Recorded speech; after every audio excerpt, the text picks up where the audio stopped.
The more I do with this Sprinter van, the more confident and impressed I am. I'm gonna take.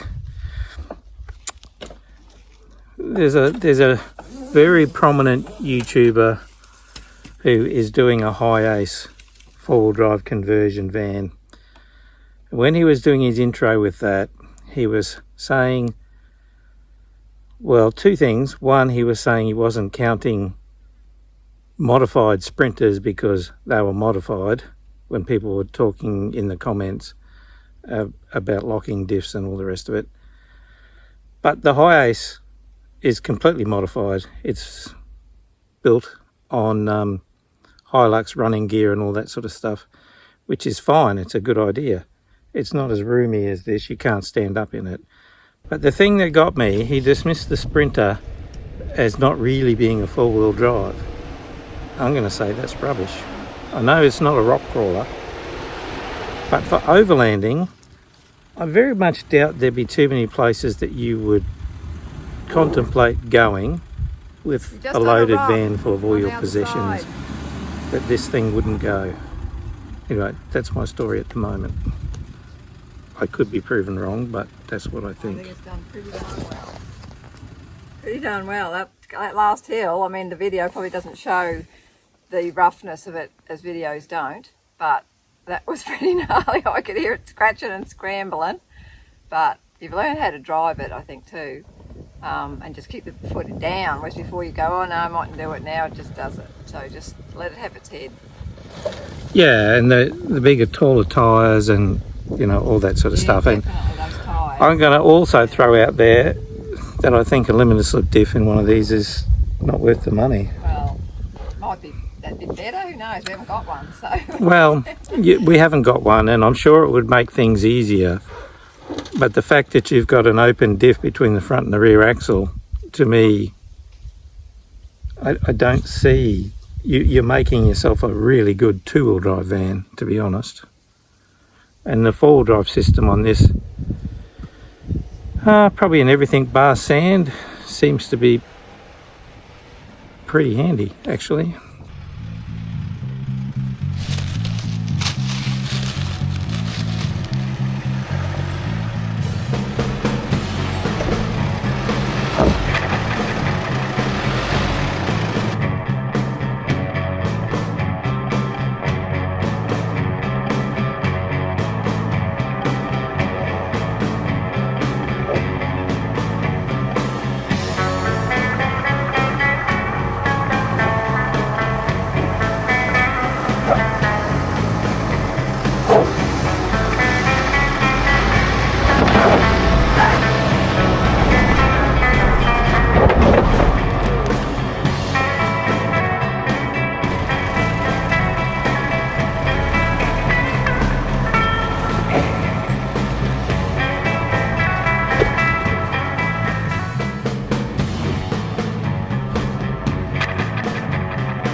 A few people have asked us for a bit more info on Fugly.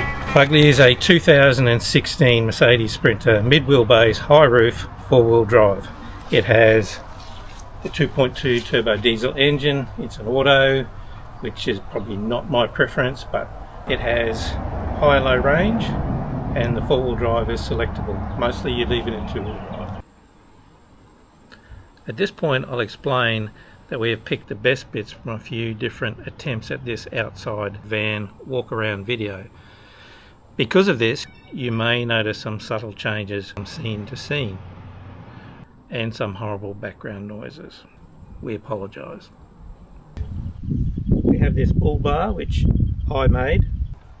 I wouldn't call it a bull bar, I'll call it a roo bar. It's made from roll cage material, so it's nice and light, nice and strong. And just a couple of cheap spotlights, they're just Kings. They work fine, you know, we don't drive at night much, it's only occasionally, so they're good. I've got to say, I'll say at this point that the standard low beam in the Sprinter is absolutely woeful, so if anyone knows how to fix that, that'd be good. Behind that I've got a carbon 12,000 pound winch, and I've had to make up the winch mount for that. I don't think you can see that in there. And then underneath here I've got a skid plate that goes along. This front part's heavy aluminium, and then we've got trying to keep the most ground clearance beyond that. There is a thin stainless part, and then the transfer case guard behind that, which I'll show you in a minute. And we've got a big water tank under here, so I think that's about 100 litres, and got a diff guard over there, that's actually from Tracker. Transfer case protector, which is made from rectangular tube. I did that rather than the aluminium sheet because in my past experience with other vehicles, the aluminium sheet, if you're driving on sand or mud, you can end up having 10 kilos of Mother Earth stuck under your car. Aside from adding weight, it's just you know, makes a mess.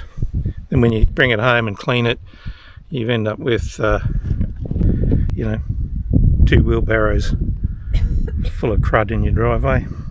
We have some Coney adjustable struts with a coilover. These come from Agile Off-Road. When I say adjustable, you have to have them out of the vehicle to adjust them, so yes, they're adjustable, but no, they're not adjustable. Tyres are Bridgestone 225 9516, which are what comes standard issue on a Toyota 70 series. Not really up on my Toyotas, but the troop carriers and that sort of thing. So they're a light truck tyre, so they can carry lots of weight. These are a bit of an experiment. I haven't seen anyone else using these on these vans. I like it. It's a really strong sidewall, very tall sidewall, and when you let them down you get quite a long footprint, and a long footprint is really what you want because it works like a caterpillar track, and it's not creating too much of a drag, if you like, from a wall of sand getting built up in front like a wide tyre. Wheels, steel wheel, they're a Mercedes stock wheel. These ones are from the later model, which have a slightly wider offset. I like the steel wheels because you won't break it. You can bend it, but you won't break it. Alloy wheel, you can smash it, you're stuffed. Yes, you can hammer it out, keep going. Yes, it doesn't look as good. One of the other things about the tyres is for an equivalent tyre of this diameter, they're a lot lighter. So that's a big plus as well. The other thing about a wide tyre, it won't fit here, there's very little clearance between the sidewall and the coilover. So if you want a wide tyre, you've got to have a wider offset wheel. Now we've got limits on what we can do here in Australia. 25mm is the max.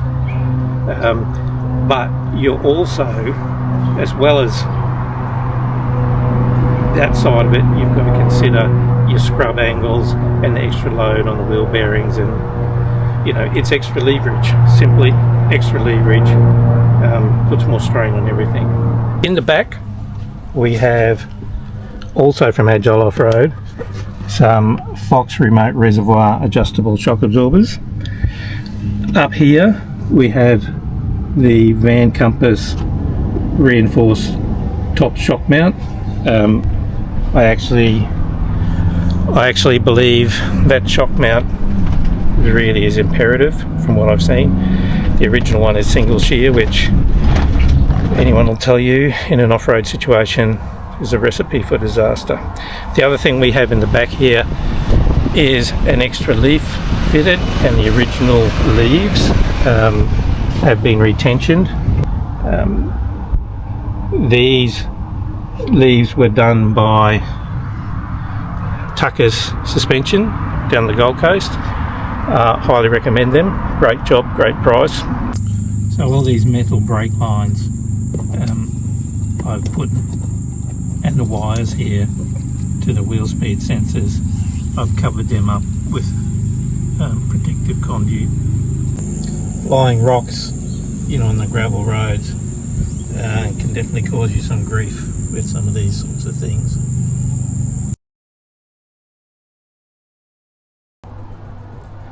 This is our filler neck for the auxiliary diesel tank. We have another 60 litre tank underneath where the spare tyre was. That's also something that we make. So I'm under the back of the vehicle where the fuel tank is. Now this fuel tank works using all the original mounting hardware, what have you, from the spare tyre carrier. At 60 litres this tank, we could have gone 80. Maybe that might be alright in a road vehicle, but corrugations and whatnot, you know, and the pounding that this vehicle we knew was going to get,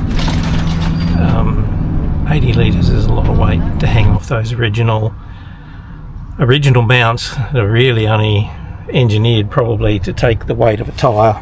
So I'm going to limit it at 60. You'll also see that the paint has been chipped off from all the stones under there. This is a prototype, so even though it's galvanized metal, so it's okay, but it was never powder coated. Stone chips are still, you know, if you're going to drive on those roads, it's a thing that happens. The tank is quite high. It's well up there. It's not going to hang down and drag and hit on anything. This extra tank gives us an effective range of about 1100 kilometres, a reliable range, and I really think we'll probably push that out to 1250 if we wanted. Now up here is a very simple, very light, very low profile awning. It's a simple canvas rollout that has legs that clip into these Fiamma type mounts. The beauty of this awning really is it has no moving parts, no plastic bits, nothing that can fall apart on vibrations. Yeah, the worst it could do is fall off the van. It just can't fall apart. There's nothing to fall apart.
That's our awning. The awning's fine, just like that. But if it's windy or rainy, we'll put some straps on it to make it taut.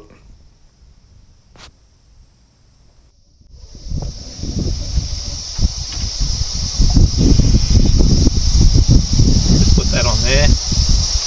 Then I'll put another one on the other end. And that's as solid as a rock. Done. I actually love having the awning out. Feels more like a space, like a little part of your home.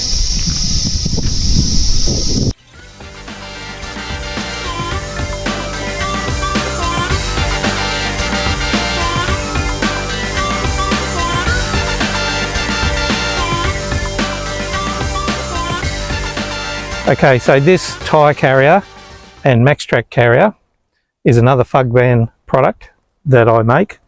One of the things with these, it doesn't obscure the tail light, but it still clears that to fit that. And this is a, as I said before, a 225/95 tyre, so that's a pretty big tyre. As big really as you can legally go in Australia. So I'll just undo the anti-sticky hands device. Just leave that there.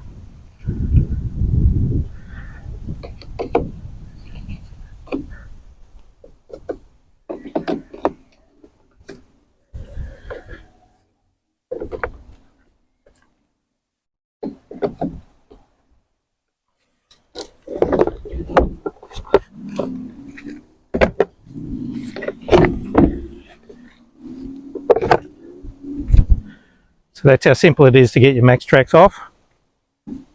This is what holds the tyre on.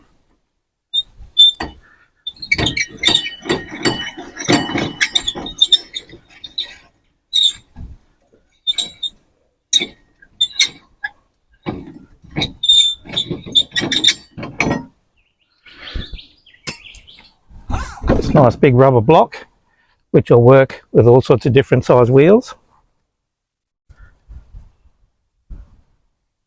I'll just poke this discouragement thing back. My anti-theft device. And the wheel,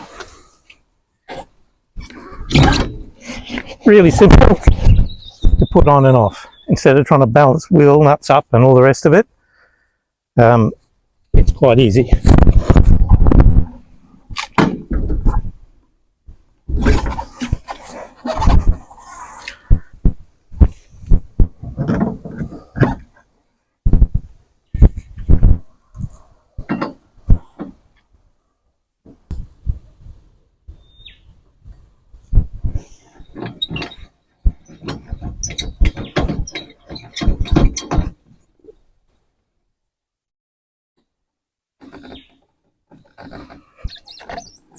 Now this tyre carrier, you know, we've driven that on literally 5,500 kilometres of off-road tracks. Corrugations, vibrations, the works. This has not come loose.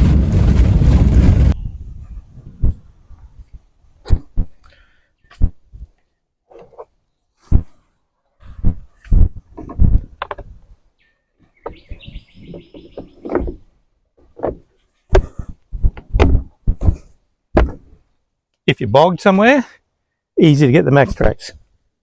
You don't have to crawl around.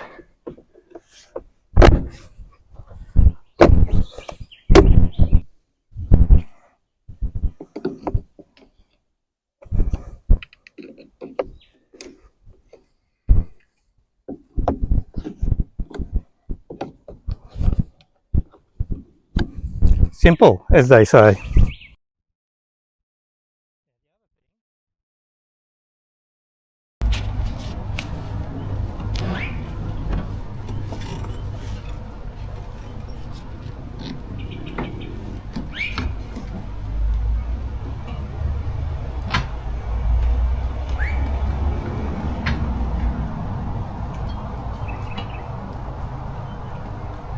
Okay, so you can use that as a ladder if you need to.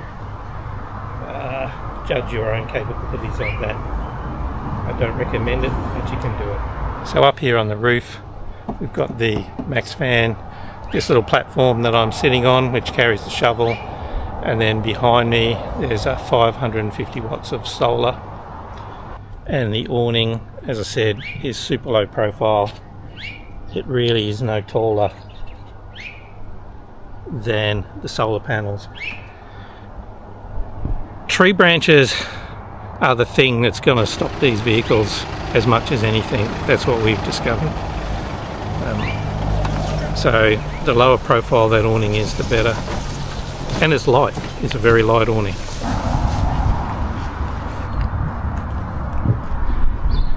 It's actually quite a long way up here. Also made up these pieces to go on the front to protect the awning, these steel pieces, but also go down really close to the roof line to stop branches and things going in between. And there's more over there, smaller one for that side.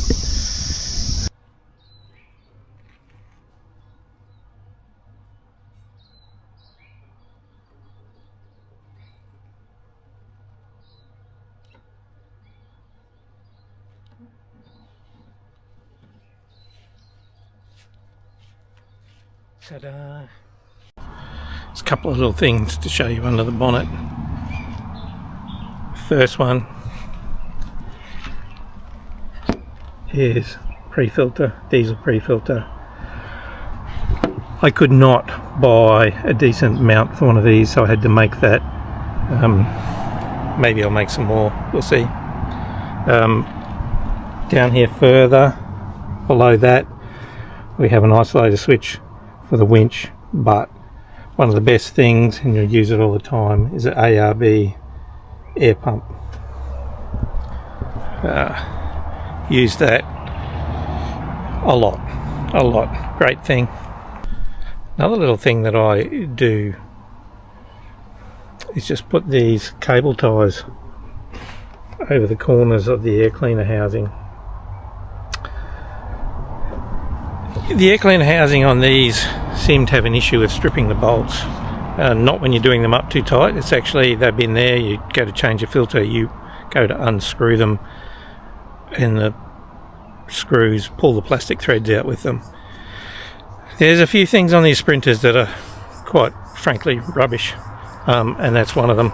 So I have those cable ties on there just in case, if we're on a bumpy road or what have you, that those things decide to pop out, strip, and you don't know, next thing your motor's dusted.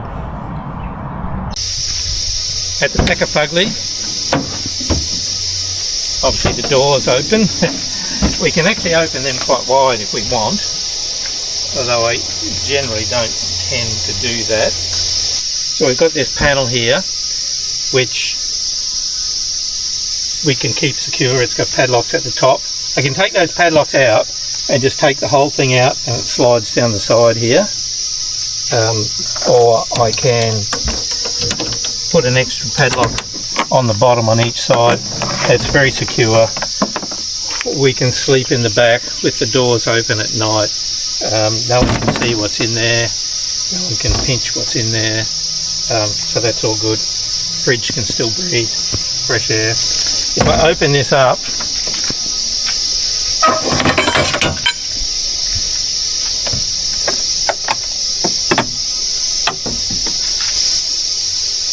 so in here we have this fridge slide. I mean, we can get at this fridge without doing that all the time, this chest fridge, which is our second fridge, or I can slide this out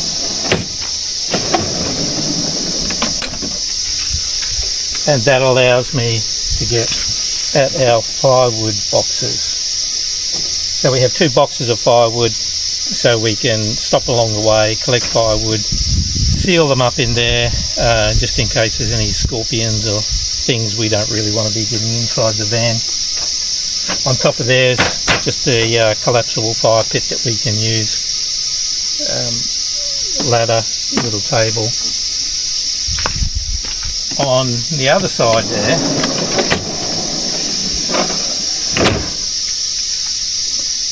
these rags, we actually put them along the back here, just as a bit of caution for extra dust sealing when we're on dusty roads.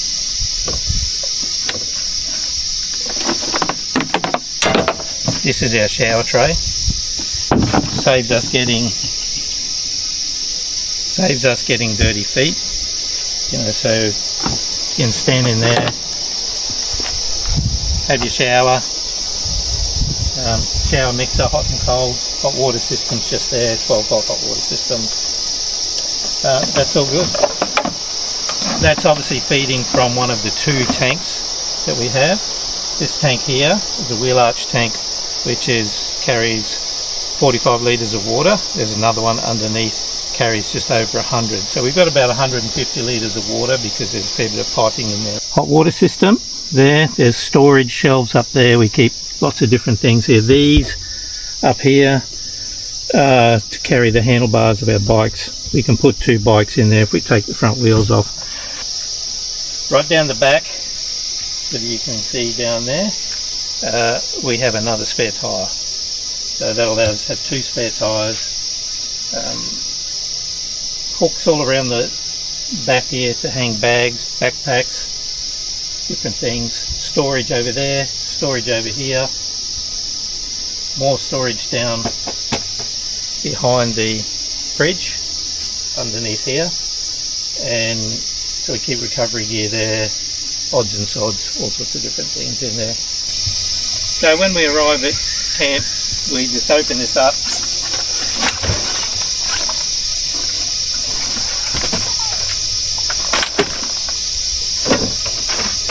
Grab the 2 chairs and this little table.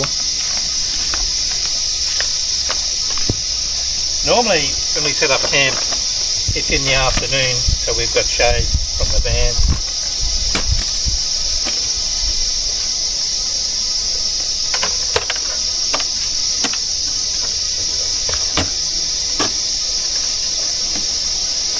We're done. How quick was that? Everything else we need is inside. If we want to cook outside, we can get the other table out, which takes, I don't know, 20 seconds or something. Or if we set the fire pit up, have a fire. Normally we don't use the awning. I think on our 12 weeks we use that awning twice, because in an afternoon you park the van the right way around, you get shade in the afternoon from the van, and in the morning you get the nice early morning sun the other way around. We've been told by someone, so this probably isn't the gnarliest of some of them we've come